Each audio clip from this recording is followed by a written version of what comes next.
The province has decided to end funding for a handful of safe drug use services. 7 supervised consumption sites are scrambling in the wake of the news. They supply clean needles for those struggling with addiction. They also provide medical aid and referrals to other community services. CarePoint in downtown London had received the news last Friday. The service is run by Regional HIV/AIDS Connection. Its goal is to prevent overdoses. It also works towards halting the spread of HIV and hepatitis C.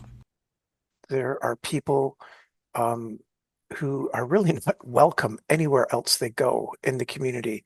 And CarePoint provides that point of contact to engage people in conversations about healthcare. Some locals echo those worries about the province's decision. They say it will only worsen conditions for those grappling with addiction, while others argue that shuttering the sites is the right move.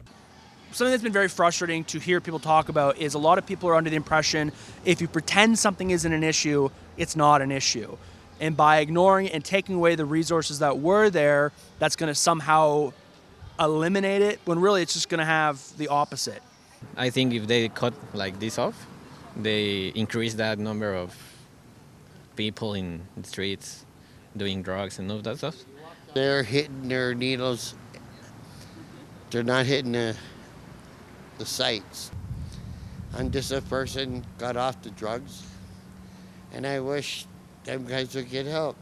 So I think it's wrong for the people to avoid that kind of maybe responsibility to make sure the people if they're doing it like safely, but they should focus really on the people to stop consuming drugs. The funding changes are only coming into effect where heart hubs have been installed. The government adds it's to encourage people to seek rehabilitation, but Rankin says abstinence strategies often fail in practice. We know that giving someone an ultimatum, go to treatment or else, is not a very useful approach.